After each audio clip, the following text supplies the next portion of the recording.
Hello दोस्तों, हमारे ग्रह पृथ्वी पर सब कुछ एक दूसरे से जुड़ा हुआ है। धरती माँ हमें इतनी बहुमूल्य पर्यावरण सुविधाएं प्रदान करती हैं जिनके बिना हम जीवन की कल्पना भी नहीं कर सकते। इसलिए हमें इसका उपयोग करने के लिए अधिक कार्बनिक और समग्र रूप अपनाना चाहिए, जहाँ सबको बिना किसी विनाश के लाभ मिलेगा।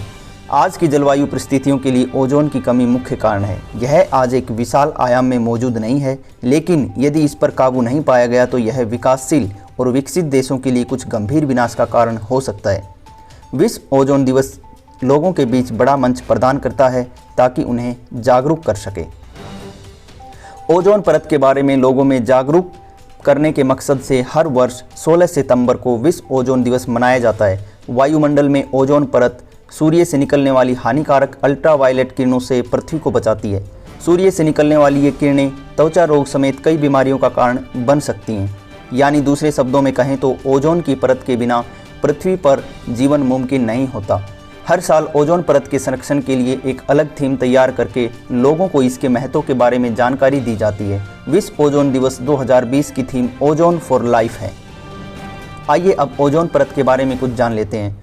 ओजोन परत पृथ्वी के धरातल से 20-30 किलोमीटर की ऊंचाई पर वायुमंडल के समताप मंडल क्षेत्र में ओजोन गैस का एक झीना सा आवरण है। वायुमंडल के आयतन के संदर्भ में ओजोन परत की सांद्रता लगभग 10 ppm है। यह ओजोन परत पर्यावरण की रक्षक है। ओजोन परत हानिकारक पराबैंगनी किरणों को पृथ्वी पर आने से रोकती है।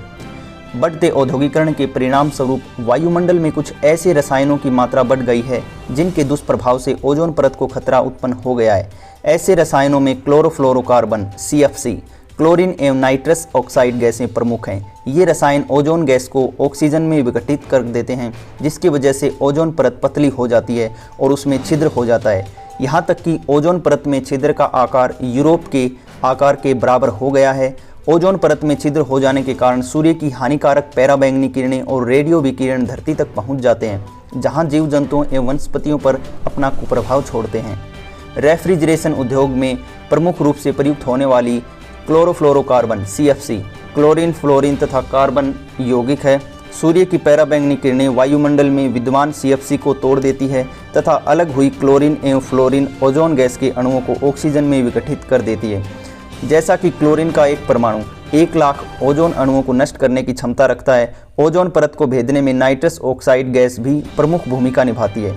यह गैस मुख्य रूप से नाइलॉन 66 एवं नाइलॉन 612 के उत्पादन के दौरान उत्पन्न होती है, क्योंकि उपरोक्त नाइलॉन के उत्पादन में एडिक अम्ल प्रयुक्त होता है।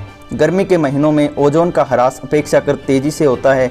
ओजोन परत के ह्रास की दर प्रति दशक उत्तरी और दक्षिण मध्य अक्षांश में लगभग 5% है। यदि ओजोन परत के ह्रास की गति यही रही तो अगले 70 से 100 वर्षों में ओजोन परत को 11% से 16% नष्ट हो जाएगा। आइए अब जान लेते हैं कि ओजोन दिवस की शुरुआत कैसे हुई। 1970 के दशक के अंत में वैज्ञानिकों को ओजोन परत में छेदों के बारे में पता चला। इसके बाद 10 के दशक में विश्व के कई देशों की सरकार ने इस समस्या पर चिंतन करना शुरू किया। 1985 में दुनिया की सरकारों ने ओजोन परत की सुरक्षा के लिए वियना कन्वेंशन को अपनाया। इसके बाद 19 दिसंबर 1994 को UN की जनरल असेंबली ने 16 सितंबर को ओजोन लेयर के बचाव के लिए अंतर्राष्ट्रीय दिवस मनाने का फैसला किया।